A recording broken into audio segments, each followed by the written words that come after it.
is Queen of Darkness by Michael Samerdyke.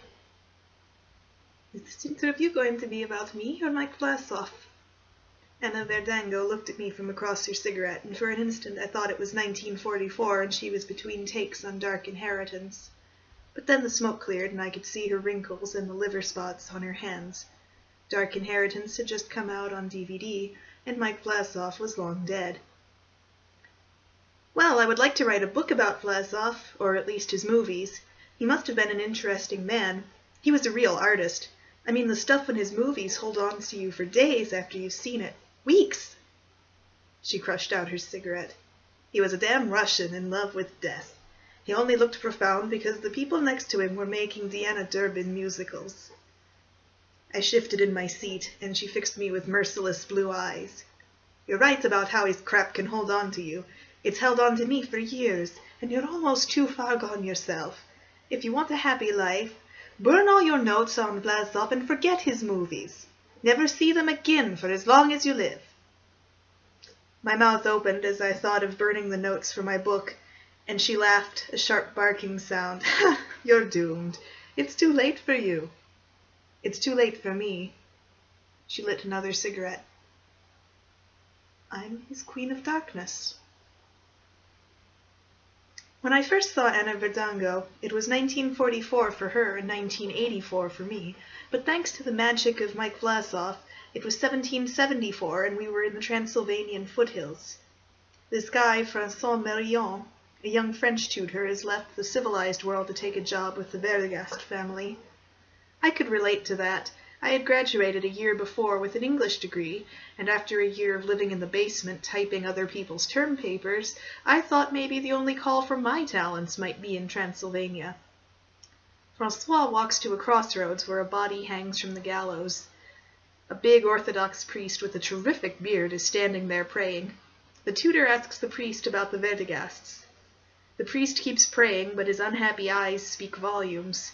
He gives François a look that remembers all sorts of unspeakable deeds in the past centuries and, more important, promises more to come in the next 75 minutes. Then this carriage storms up, forcing the tutor to step away from the priest. The camera moves back in for our first look at Anna Verdango, long hair, strong eyebrows, and pale skin. Her expression, as befits Katja Verdegast, is haughty. You know she has the serfs whipped for walking too loudly. You know, even though the movie is in black and white, that her hair is red, the color of hellfire and damnation. Who are you? She asks François. When he answers, Katja leans back and smiles at him, revealing the legs of the hanged man behind her through the carriage window. It's all there, beauty and death, desire and punishment, in the same shot. That was when I put the remote down and knew I was going to watch Dark Inheritance to the very end. I came to Hollywood in 1939. I was on the Atlantic when Stalin signed his agreement with Hitler. I was lucky. I've always been lucky. I was in an airplane during the last earthquake. Never knew it was happening, and it was over when I landed. I came with Francesca. We were like sisters. She was the one Hollywood wanted. But she said, not without Anna. MGM learned I was a redhead and said I could come. I guess they were short of redheads that year. We came and they gave us new names. I was Nancy Meadows and we danced in a number in Broadway Melody of 1940. But they cut our dance and dropped our contracts. Warner's picked us up and we danced in the saloon in Virginia City. I studied English every night, but Francesca went to parties and met Peter Lorre. He introduced her to John Huston. That is how she got dialogue in Across the Pacific. Then she went on to Background to Danger, Mask of Demetrios, and still later Moulin Rouge. Me, I was too busy studying English to meet Peter Lorre. I said, a smaller studio will have bigger parts for me. I went to Universal for Spring Parade with Diana Durbin. I screamed in Sherlock Holmes and The Voice of Terror. Maria Montez sacrificed me to the volcano in Cobra Woman. Lou Costello sprayed water in my face in Society. And then I met Mike Vlasov. I let the tape recorder play her words back to me. So she was a Nancy for a while. I don't think I should let my Nancy know that. She thinks I spend too much time on old movies in general and Mike Vlasov movies in particular. She wouldn't even sit through Dark Inheritance. "It bothers me that you like that," Nancy would say. "It's about a man who's in love with a werewolf." He survives. "He's sick. It's really disturbing that you identify with him." He's the most intelligent man in the movie. "And he's sick, and you get up at 2:30 so you can watch that garbage at 3 a.m. So, when we buy a VCR, I'll buy the Dark Inheritance tape, and I'll watch the movie at a normal time. But would Dark Inheritance work at a normal time?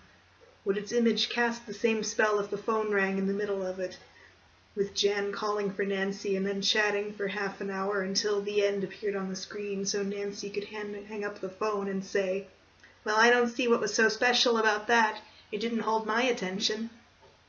No, Dark Inheritance needed the 3 a.m. time slot. You blink yourself awake and sit in front of the only light in the house, the TV screen.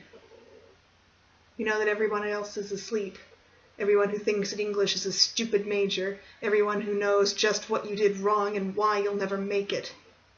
They sleep and you watch this werewolf movie that's really about failure. The guy who is the most intelligent person in the movie sees his crummy tutoring job end when the family gets wiped out. The woman he loves dies as well. Complete and utter failure, the last thing you'd expect to see in a Hollywood film. But Mike Vlasov got it on the screen. You watch this movie about the persistence of old evils and curses passed on from parents to children, and you realize that all the other stuff on TV, the stuff that tells you how to change deodorants and get friends or why you have to buy the newest car, is just crap. Dark Inheritance says that all roads lead to the cemetery, and after watching it, you can see that all the commercials there are to distract you from that fact. Mike Vlasov's vision of the world folds itself around you at 3 a.m., if you're ready to receive it. You've seen the photos of Vlasov, of course. They don't do justice to his eyes. Deep, dark, brown Russian eyes, ochichonga. You could lose yourself in their depths. I had to keep just looking into them. "Why did you let them call you Nancy Meadows?" That was what he asked me. "They didn't call Garbo Ann Smith. If they had, would she have starred in Ninoche?" Vlasov wasn't of Universal. They'd brought him in to pep up their horror line after Frankenstein Meets the Wolfman. He had left RKO in some bad odor. Maybe he'd talked back to some fathead or punched someone's son-in-law in the nose. Going from RKO to Universal, in those days that was going downhill. At first I thought that was why he was sad. Those eyes never smiled. He could say the funniest things, he could make Karloff laugh like a child, but the humor never reached his eyes. But studio politics meant nothing to him. And I heard that his family had been killed after the revolution, just like the Tsar's. That explains his eyes, I told myself. He must have seen it from under a bed or through a closet keyhole, not daring to make a sound while the Bolsheviks killed everyone he held dear, the poor soul. Didn't I feel like a horse's ass then when he told me his mother had brought him over to America in 1912. He went on to make it clear that they had sailed in August and there had never been a chance that they would have sailed on the Titanic. He laughed. "I know you, Anushka," he said. "You think up more dramatic stories than all my writers put together." So I never knew where that unmeltable sadness in his eyes came from. He never let me get that close. There's this scene in which the Verdegasts and Francois are seated for a banquet, and the old Count, Karloff in his white powdered wig, his mouth twisted into a permanent sneer, gets into a shouting match with Francois, who announces that he can't teach the Verdegast children since their parents are so ignorant.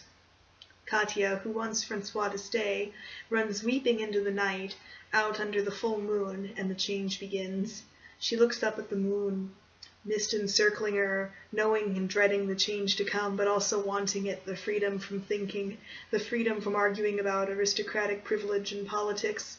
The only freedom that matters from now on will be the freedom to run through the dark hills and kill the weak. As she wants the change, her hair gets longer and longer, and her eyebrows darken and grow together. Her nose and mouth start to pull forward into a snout, and then, before she gets too ugly, the film cuts to a long shot of her running on the hillside, her hair flowing down past her knees as she falls to all fours and howls at the moon. Nobody ever laughs. I've seen Dark Inheritance at the New Carnegie and as part of Taylorville State University's horror movie marathon, and nobody laughs. One guy tried once, but he'd been drinking, and I shut him up. Katya runs over the hill and kills a shepherd. You never see her face until after the deed. Remorse, shock. But you can also see she's pleased. It's like a post-coital thing. She hurries back to the castle, and as she runs, her hair gets shorter. We know she's becoming human again. Suddenly we see Francois holding a torch standing before the door. His hair is disheveled, and it sounds like he's been yelling himself hoarse for her. Cut to Katya as he sees her. Her eyebrows are still quite dark, and her face has a wild, dangerous expression. To love such a woman means risking savage death and eternal damnation, for she is also a beast. He looks at her, and you can tell from the play of expression on his face in the torchlight that he doesn't care about those consequences. He has fallen in love with that inner beast, perhaps because of that hint of death and damnation. I know I did. The transformation scene in Dark Inheritance? Well, Jack Pierce was a genius. He didn't want to repeat his Wolfman makeup, and frankly I didn't want to be turned into a grotesque. The three of us had a conference, Pierce, Mike, and I. Pierce came up with what we used, the long hair and the eyebrows.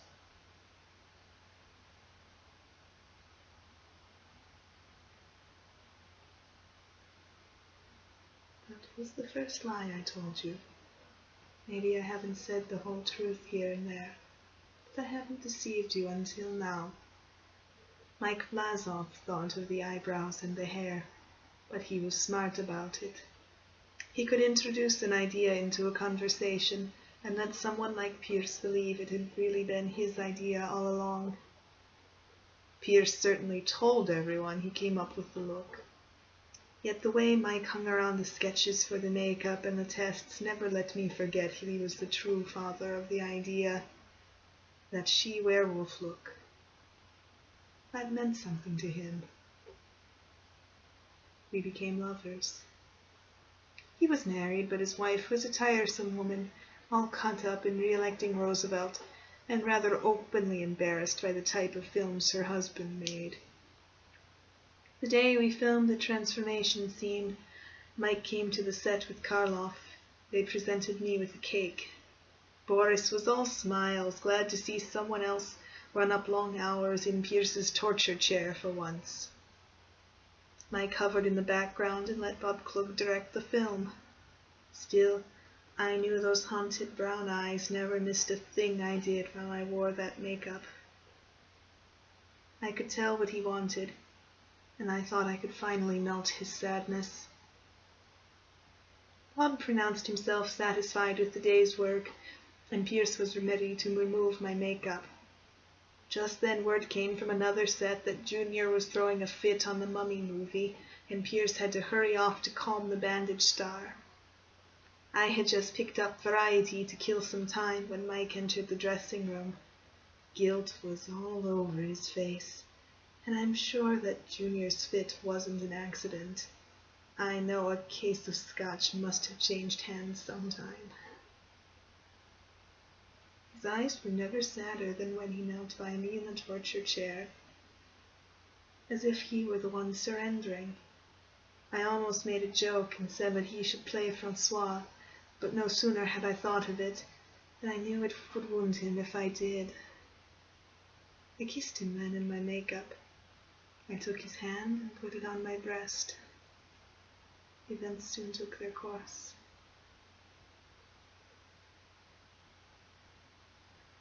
That was the last time we made love.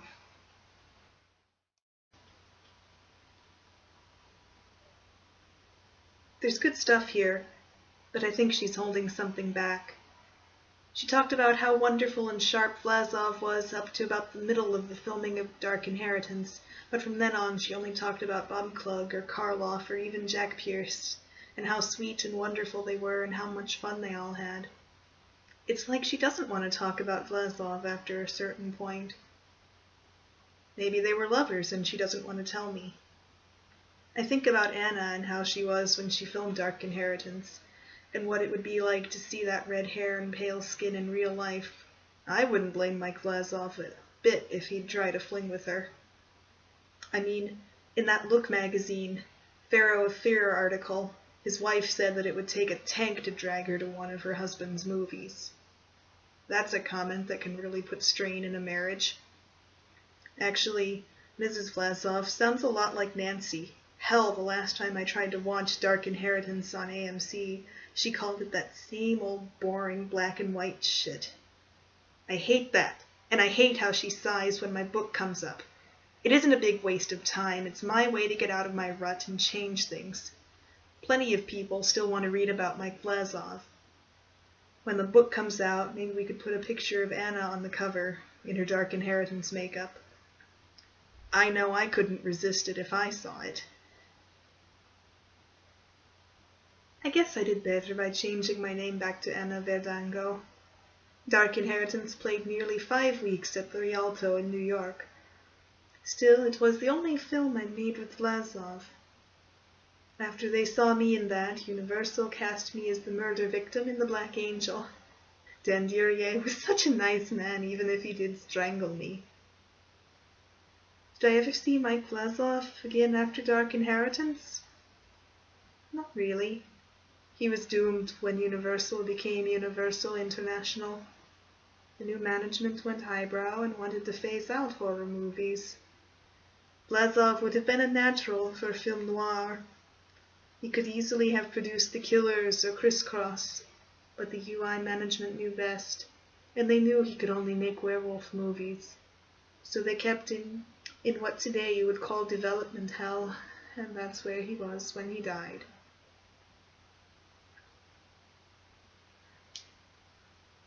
So what do you want to talk about today? She asked as I set up my tape recorder on the restaurant table. My television career? The Man from U.N.C.L.E.? I'd like to talk more about Dark Inheritance. It's only a movie, not the secrets of the universe. She lit a cigarette. You take too much interest in that film. It's a good one. The Black Angel is hardly bad. The Far Country is good too, although it was damn cold to film. Do you want to hear my Jimmy Stewart story? They don't speak to me the same way Dark Inheritance does. Anna Verdango laughed. And what does Dark Inheritance say to you other than this is a Universal production? You're making fun of me. Anna raised her hands. I'm sorry, but I can't believe that someone born after that movie came out could find it so fascinating. I sighed and hoped that I wouldn't sound stupid.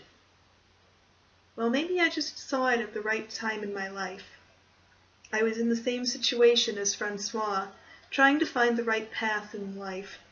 Of course, he found a grand, dark adventure, falling in love with a werewolf. Me, I just went on typing other people's term papers. Then I got a job mailing lists.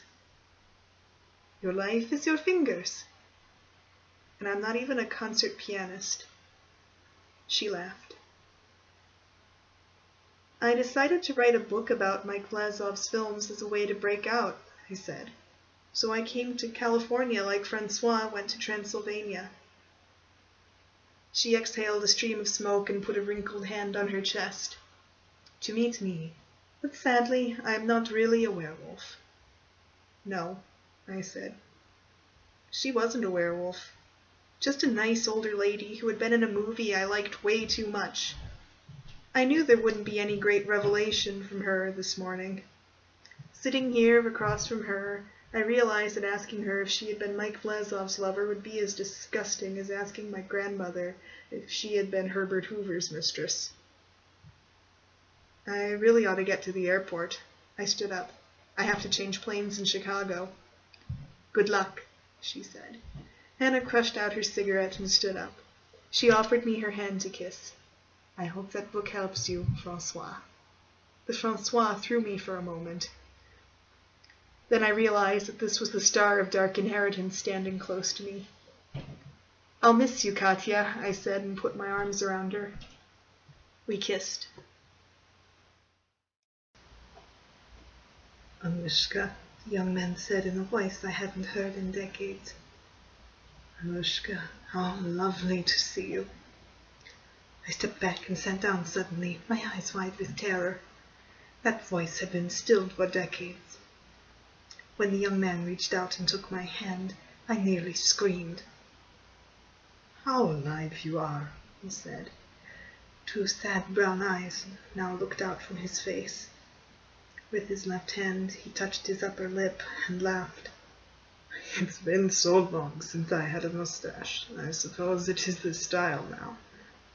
"And what did you do to that boy?" I asked once I was sure I would not scream. He shrugged. "Elsewhere. May even be enjoying himself. He knows so much about Dark Inheritance that it would have been cruel not to send him there." "What? How?" Both his hands gripped my right hand, and his brown eyes bored into mine. "How? I can't say. It may seem odd, but I collect souls. They come to me via my old movies. The ones Deborah wouldn't see unless she were chained to a tank." The young man's face suddenly creased with anger lines suited to the face of a man more than twice his age. He struggled for the right words. "My art seems to have this power." Those eyes, so sad, looked past me. "First ones I took were my enemies. The others were those who scorned me." "Speak no ill of the dead, Anushka." He closed his eyes and shrugged. "I tire of their fears, their agony, their stupidity. I am the only one who knows. Alone." His hands gripped mine tighter, and I knew what he would ask. I released Anna as the wind blasted my face. A chill gripped me, and the sound of water splashing over rock puzzled me. I hadn't noticed a fountain in the old Vienna before.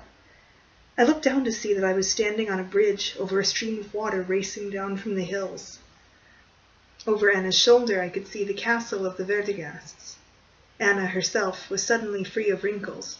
Incredibly young and lovely, she regarded me with warmth and admiration, just as she had regarded Francois in Dark Inheritance. Just as. "Francois, take me away from here, away from this fog of superstition and tower of ignorance. I know that there is no Verdigast curse, only a sickness in my mind. When we are out of sight of these mountains and that dreadful castle—" "We'll never leave these mountains." As I turned to look, I knew I would see Boris Karloff striding to the bridge.